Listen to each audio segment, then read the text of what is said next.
दोस्तों नमस्कार और मेरी YouTube फैमिली को ढेर सारा प्यार। दोस्तों महीना जुलाई का चल रहा है और आज 21 तारीख हो चुकी है, 21 जुलाई हो चुकी है। और आप देख सकते हैं मेरे टेरेस गार्डन के ऊपर करेले की खूब अच्छी आवाक मुझे दोस्तों मिले जा रही है। अब यहाँ पर मेरे पास काफ़ी कमेंट आते हैं कि सर हमारे पास हमने करेले लगाए हुए हैं लेकिन हमारे टेरेस पर करेले लग नहीं रहे, गमले में करेले की विकास नहीं हो पा रहा है, बेल में ग्रोथ नहीं हो पा रही है, बेल आगे नहीं बढ़ पा रही है तो उसके अंदर फूल नहीं आ रहे, फूल आ जाते तो क्या फूल झड़ जाते हैं। तो वीडियो पूरा अपडेटेड के साथ है दोस्तों, स्किप करके बिल्कुल मत देखिएगा, पूरी जानकारी से आज का वीडियो युक्त है दोस्तों। तो दोस्तों इसी कड़ी में आगे बढ़ते हुए जुड़े रहिएगा। मैं हूं मनदीप और आप देख रहे हैं organic kitchen garden on terrace. मेरे यूट्यूब चैनल पर आपका हार्दिक अभिनंदन है और उम्मीद करता हूं मैं जो भी वीडियो बना रहा हूं आपको काफी पसंद आ रहे होंगे। तो वीडियो को लाइक करें, ज्यादा ज्यादा शेयर करें और कमेंट करते हुए जो मुझे मेरे चैनल पर पहली बार आ रहे हैं वो तो मुझे दोस्तों सब्सक्राइब कर ही ले। दोस्तों इसके लिए हमें सबसे पहले करने की क्या जरूरत पड़ेगी, हमें सबसे पहले एक पोरस मिट्टी बनाने की जरूरत पड़ेगी। दोस्तों यहाँ पर मैंने पोरस मिट्टी तैयार कर रखी है। पोरस मिट्टी मैं कैसे बनाता हूँ वो मैं आज आपको फिर बता देता हूँ इस वीडियो के माध्यम से। 50% में गार्डन सोल या खेतों की मिट्टी लेता हूँ, 30% उसमें काउडंग का इस्तेमाल करता हूँ, 10% लीफ कंपोस्ट मिलाता हूँ, 10% उसके अंदर स्टोन डस्ट एंड या आप रिवर सैंड भी ले सकते हैं, बालू रेत भी ले सकते हैं। वो इसलिए लेना पड़ता है कि गमले के अंदर मिट्टी होने की वजह से क्या होता है, लगातार पानी जब हम डालते रहते हैं इसके अंदर तो क्या मिट्टी नीचे जाती है और बैठती है, इससे टाइट हो जाती है और पानी का जमाव शुरू हो जाता है। उससे क्या होता है, हमारे रूट गलन की समस्या का सामना दोस्तों हमें करना पड़ सकता है। तो इन सबसे बचने के लिए हमें स्टोन डस्ट या रिवर सैंड इसके अंदर मिलाना बहुत जरूरी रहता है। एक अच्छी पोरस मिट्टी बनाने के बाद आप देख सकते हैं खूब अच्छी रूप से कितनी बढ़िया पोरस मिट्टी बनी हुई है। खूब ये देखिए खाद कितने बढ़िया रूप के अंदर इसमें गला हुआ दिखाई दे रहा है आपको, है ना। पोरस मिट्टी बनाने के तुरंत बाद आप इसके अंदर कोई भी पौधा ना लगाए, इसमें एक बार पानी भरकर आप छोड़ दीजिए। जब ये इस तरह की भुरभुरी हो जाए तो आप समझिए कि अब बीज लगाने के लिए तैयार है। भुरभुरी होने का मतलब यहाँ पर देखिए जिस तरह मैंने अभी आपके सामने खरपतवार उखाड़ निकाली है ना, इस तरह की ये खरपतवार खड़ी होनी शुरू हो जाती है तो आपको समझ जाना चाहिए कि मिट्टी के अंदर जो हानिकारक बैक्टीरिया थे वो खत्म हो चुके हैं, खाद के अंदर जो हानिकारक बैक्टीरिया थे वो खत्म हो चुके हैं और हमारी मिट्टी अब सीड्स लगाने के लिए या प्लांट लगाने के लिए बिल्कुल रेडी हो चुकी है। इस दौरान हमें एक अच्छे सीड्स का चयन करना चाहिए, या आप अपने किचन से जो करेले लेकर आते हैं उन करेले के बीज उनमें से आप छांटिए, अच्छा बीज आप निकालिए जो पका हुआ बीज होता है और उस पके हुए बीज को लीजिए आप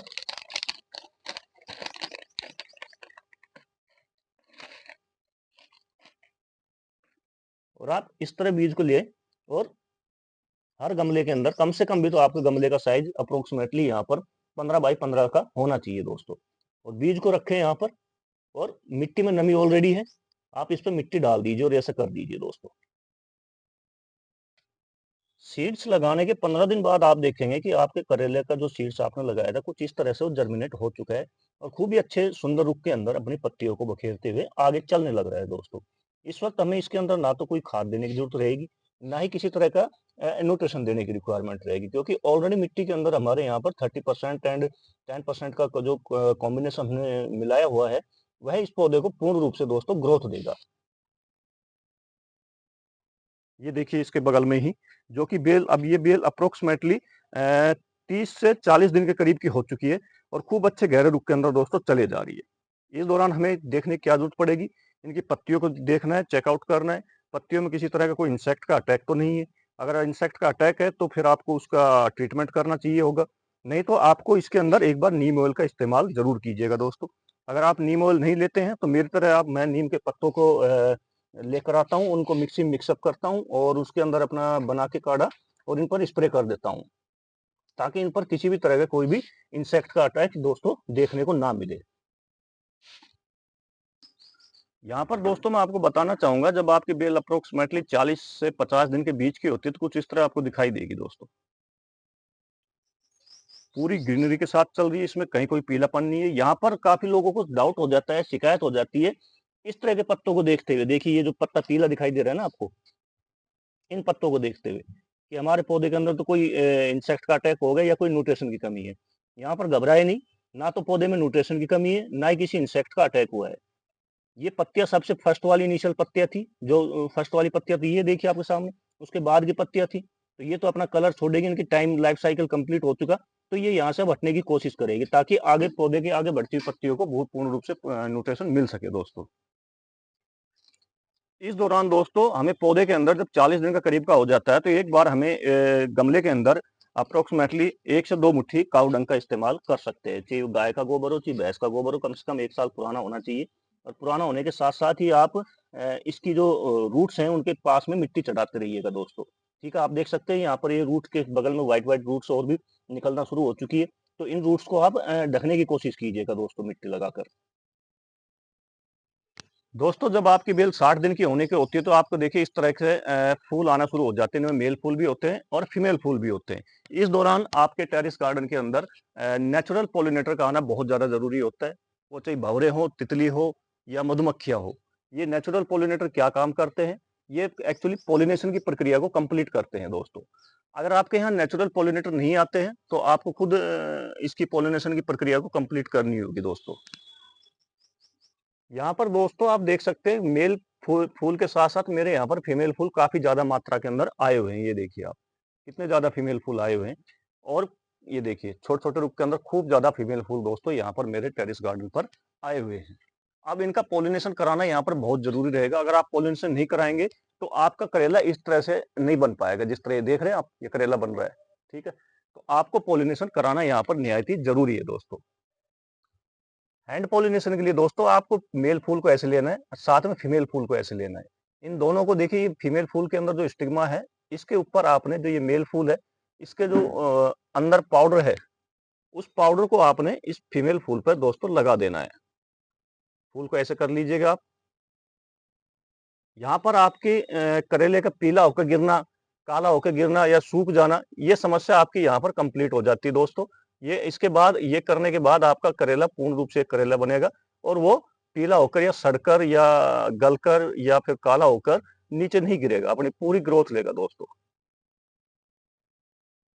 यहाँ पर एक चीज और मैं बताना चाहूंगा दोस्तों आपको कि करेले की जो बेल होती है ना, उस पर आप 1G 2G 3G कटिंग करने से बचे दोस्तों।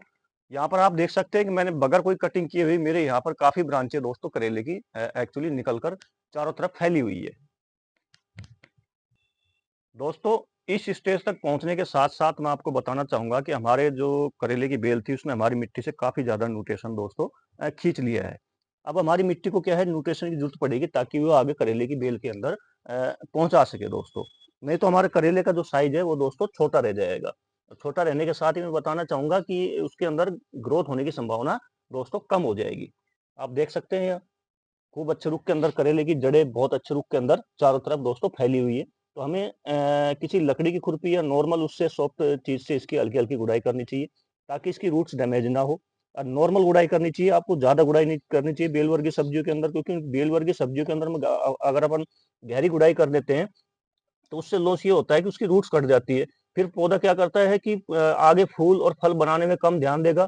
वो रूट्स को दोबारा से ठीक करने के लिए, उस रूट्स को आगे बढ़ाने के लिए उस पर अपना ध्यान ज्यादा ले जाने की कोशिश करेगा।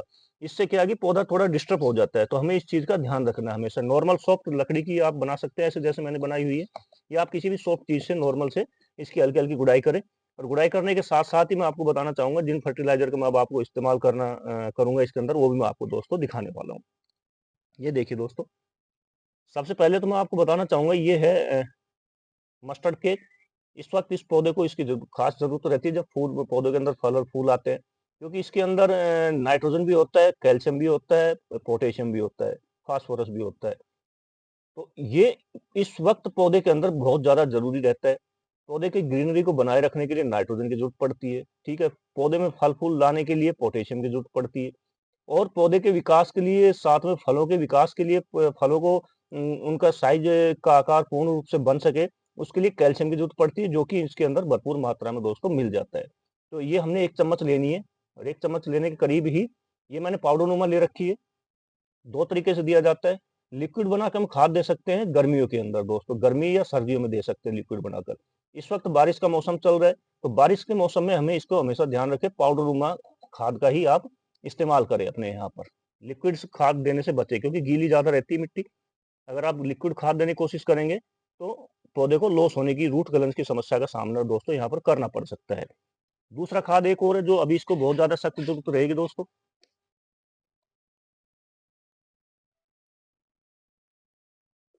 मुल्तानी मिट्टी दोस्तों हमारे पौधे के लिए बहुत ही जरूरी पोषक तत्व प्रदान करती है। दोस्तों यहाँ पर मैं आपको बताना चाहूंगा कि मुल्तानी मिट्टी के अंदर मैग्नीशियम, कैल्शियम, आयरन जैसे जो तत्व होते हैं जो कि पौधों के विकास के लिए बहुत ज्यादा महत्वपूर्ण होते हैं। दोस्तों यह क्या करता है, मिट्टी की गुणवत्ता में सुधार तो करता ही करता है, उसके साथ में काफी तरह के मिट्टी के अंदर की हुई तरह के फंगस को, अपने रूट्स को फंगस से बचाता है, और फंगल इन्फेक्शन होने से भी उसको दोस्तों बचाने की कोशिश करता है।